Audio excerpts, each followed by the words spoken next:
Hola, ¿qué tal amigos? Yo soy Nelson el Chanero Armesto, nuevamente con ustedes para otro tip informativo de Identidad Caribe. Quiero hablarles sobre Lilian Tintori, sí, la esposa de Leopoldo López, el líder opositor venezolano que se encuentra tras la reja, acusado de varios delitos en su país. Pero quiero hablar de Lilian Tintori, porque nuevamente la carpa de su circo está extendida. Si quieres saber de qué se trata, no se mueva, que ya regreso con este tip informativo.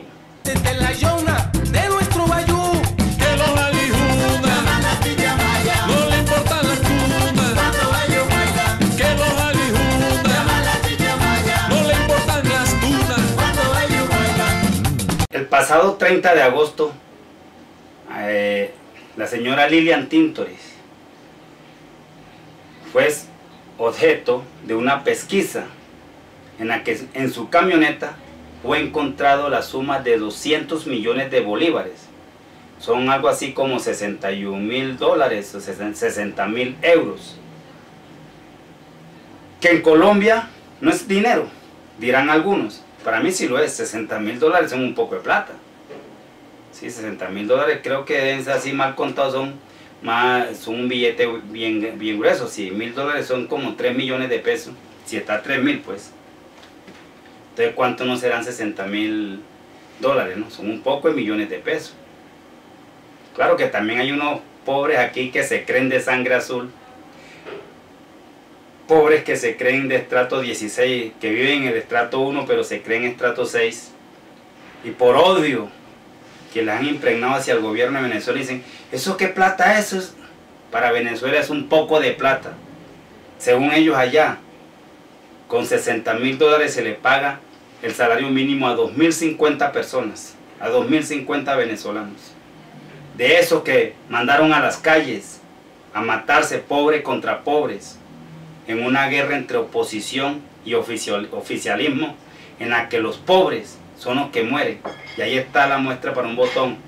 Mientras ellos salían a decir, la misma Lilian Tintori, su esposo y los líderes opositores, Capriles, Corina Machado, es que no hay plata, que la economía está en el suelo, asusando a la gente. Ella con 200 millones de pesos, que le fueron confiscados, ¿no? Ahora quién sabe cuánta plata más. 200 millones de bolívares, perdón.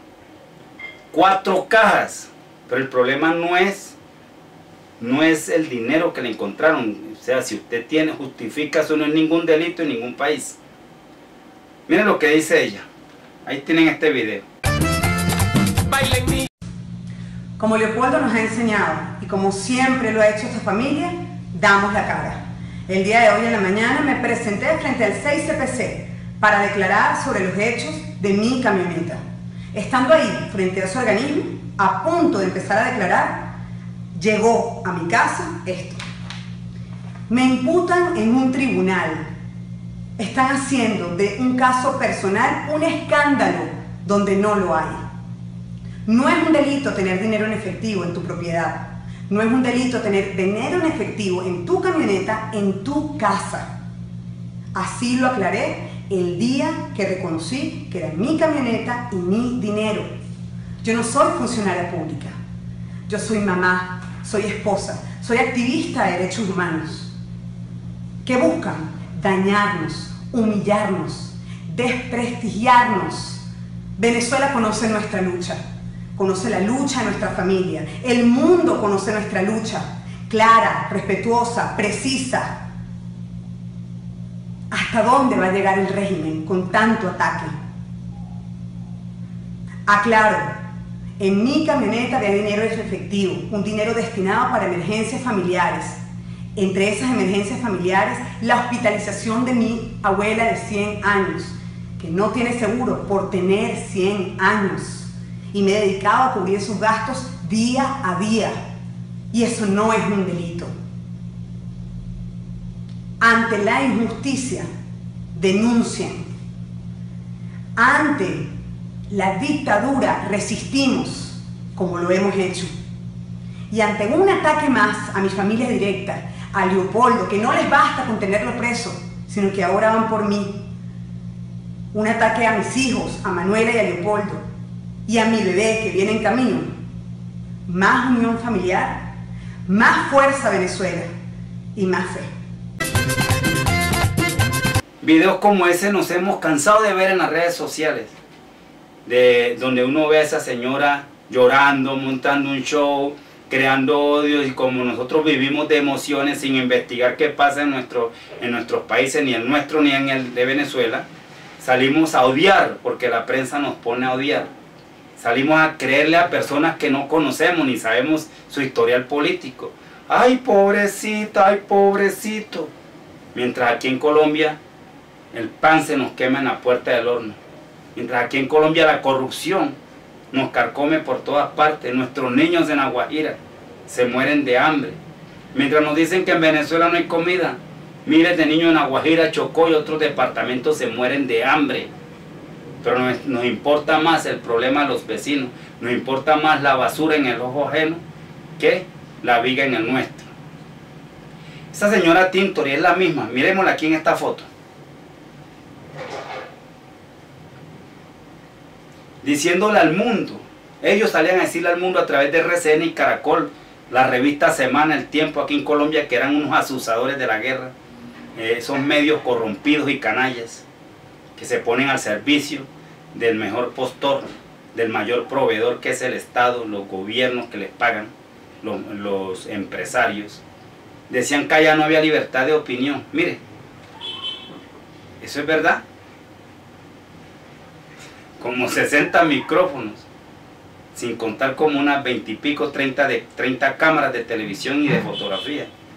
Aquí en Colombia, donde dicen que hay libertad de prensa, libertad de opinión, va a hablar un líder opositor, va a hablar un líder indígena, un líder afrocolombiano, un sindicalista, y si acaso una cámara de un medio alternativo y unos 5 celulares o 10 celulares o muchos celulares, pero que vaya RCN, Caracol a cubrir eso. Aquí no hay libertad de opinión, aquí lo que hay es libertad de prensa para los corruptos que nos gobiernan. Cuando un corrupto aparece aquí en escándalo, enseguida corre RCN y le manda un periodista, un reportero, para que se defienda y quede bien con el país. Lo mismo hace Caracol, le dan la voz a los corruptos, a los ladrones, para que hablen y se defiendan, pero al que lo acusa, el que descubrió la corrupción, a ese ni siquiera lo muestran. Le dan voz al ladrón para que lo haga ver haga ver al denunciante como un guerrillero, un castrochavista, comunista envidioso que quiere acabar con el país. Así es la libertad de prensa que hay aquí en Colombia, y esa es la libertad. Miren otra vez la foto. Nos vendieron o nos quieren vender que allá no hay libertad de prensa. Pero si allá no hay libertad de prensa, aquí estamos peor. Ahora muchos dicen, no, lo que pasa es que, ¿qué tanto son $60.000? Lo repito, para mí es un poco de plata. Para los pobres de este país de Venezuela es un poco de plata. Allá en Venezuela es mucha plata. Pero el problema no es ese, el problema es que al parecer ese dinero todavía no estaba en circulación. Ese dinero todavía no había sido puesto en circulación por sus leyes, ya ellos saben sus cosas. Y el Banco Occidental de Venezuela le entregó ese dinero a esa señora. ¿Para qué? Fueron 4 cajas llenas de billetes. O sea, hay una complicidad de los bancos con los que lideraron los disturbios en Venezuela de abril a julio. O sea, esos dineros los estaban girando para desestabilizar el país, para que la gente pidiera el derrocamiento del presidente de Venezuela. Eso es lo que van a investigar. El banco, los funcionarios del banco tendrán que explicarle también a la justicia eso. Ahorita sale esa señora Lilian Tintori, que es una perseguida política, porque no la dejaron salir. En la red social Twitter, ella en su cuenta salió con una foto pidiendo clemencia, y el pueblo venezolano, casi muchos, los que la defendían, se le fueron en contra, con rabia. Señora, deje el show, le decían, o le dicen a través de Twitter. No les creen, ya no les creen, porque la gente se sintió ofendida. Mientras pusieron sus muertos, ellos con mucha plata, y la gente matándose, ellos con plata. Dicen allá que decía alguien de Venezuela, de que con eso hay que trabajar para ganar esa plata, creo que 256 años para ganarse esa plata. Repito, el problema no es que ella la tenga, pero mire, mientras mandaban a la gente a la guerra, ella con mucho dinero en el banco, o sacando dinero del banco. ¿Sí? Ahora salió con que no la dejan salir del país, llamando a que Caracol y RCN le den micrófono para crear odios de que no la dejan salir del país. Cualquier país decente, ante una situación de esa, no puede dejar salir a una persona hasta que no responda y aclare la situación de dónde y cómo sacó ese dinero. Eso no pasa en Colombia, obviamente. Aquí en Colombia los corruptos apenas roban, matan, hacen lo que sea, los mandan a pasear a Estados Unidos, se van para allá los esconden, porque aquí no hay justicia. La fiscalía, mire, el fiscal anticorrupción pedido por corrupto en extradición para Estados Unidos, y no porque el fiscal lo haya investigado, fue investigación de Estados Unidos, porque el fiscal general de la nación es otro sinvergüenza. Entonces la gente no les cree, la gente no les cree. Ahora entendemos, por ejemplo, Enrique Capriles, allá en Venezuela, también está salpicado como Odebrecht. Ahora entiende uno por qué Uribe y Santos se identifican mucho con él. Ahora uno entiende por qué Zuluaga se identifica mucho con él. Y muchos presidentes y expresidentes latinoamericanos se identifican mucho con la oposición, si es que Odebrecht los une, la corrupción los une. Mientras ellos tienen plata, ponen al pueblo a pelear. Entonces esos dineros, mientras en Venezuela no habían dinero, los dineros confiscados por la Guardia, por las autoridades venezolanas, en manos de los que lideraban la oposición. Que iba a haber dinero aquí, sacando las divisas de Venezuela por cajadas, mandándolas para Colombia incluso, porque aquí en Colombia tienen sus cómplices y todo eso. Entonces, la señora Tintori tiene mucho que explicar, y ojalá a los colombianos no le coman tanta carreta a los medios de comunicación como RCN y Caracol, la revista Semana, El Tiempo y Pare de Contar. Yo no estoy diciendo ni estoy defendiendo aquí al gobierno de Venezuela, porque el gobierno de Venezuela, como el gobierno de Colombia y la oposición en Venezuela, no tienen nada bueno que ofrecerle al pueblo. Pero algo positivo, miren, la constituyente, la Asamblea Nacional Constituyente no la quería Uribe, no la quería el sinvergüenza de Pastrana, no la quería la oligarquía colombiana, no la quería la oligarquía de la OEA, el señor Almagro no la quería, que porque eso era peor para Venezuela. Y resulta que se eligió la nueva la Asamblea Constituyente en Venezuela y se acabaron los disturbios. Ellos querían tener el país todavía incendiado para tapar la corrupción. Por eso aquí en Colombia andaban afanados para que allá hubiese más violencia, para que nadie hablara de la corrupción. Por eso andaban desesperados para que la FARC no se acabaran.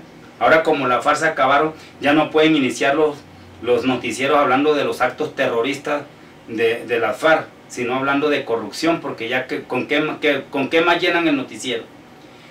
Como se les acabó el tema de Venezuela también, ahora ya tienen que hablar de corrupción. ¿Y quiénes son los perjudicados cuando hablan de corrupción? Los bandidos que decían que pedían para Venezuela transparencia. Los bandidos aquí en Colombia que decían que Maduro tenía que tener clemencia con su país, eran los que pedían eso y son los que están aquí untados de corrupción. Miren las incoherencias de la vida. La gente creyendo los sinvergüenzas como Uribe, Pastrana, sus hijos, los hijos de Uribe. Y todo el tema de la zona franca y el centro comercial que pusieron por allá en Montería, con platica de manillitas.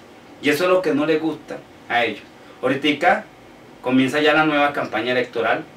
Y el caballito de campaña es el castrochavismo, una palabra que se inventó Uribe para asustar a la gente. Castrochavismo para asustar a la gente. O sea, ¿cuál es la diferencia? Si el castrochavismo es corrupto, ¿cuál es la diferencia con lo que nos gobierna aquí en Colombia y no son castrochavistas? O sea, hay que investigar, hay que leer, dejar de ver dejar de ver cada vez menos el desafío, señores. No dejarse entretener con tantas novelas, con tantas cosas, ni con los noticieros prepago. Aprovechen las redes sociales para investigar, aprovechen el internet para investigar, mientras el señor Germán Vargas Lleras, si es que llega a la presidencia, lo deja, porque una de las metas de ese señor es acabar con las redes sociales, porque él tiene miedo a las denuncias públicas que hace la gente. Muchas gracias por haber estado pendiente de este tito informativo. Si te gustó, compártelo, comenta, ahí donde te señala la flechita. Por favor, suscríbete y apoya nuestro trabajo. Yo soy Nelson El Chanero Armesto, y muy pronto estaré con ustedes con un nuevo tip informativo de Identidad Caribe.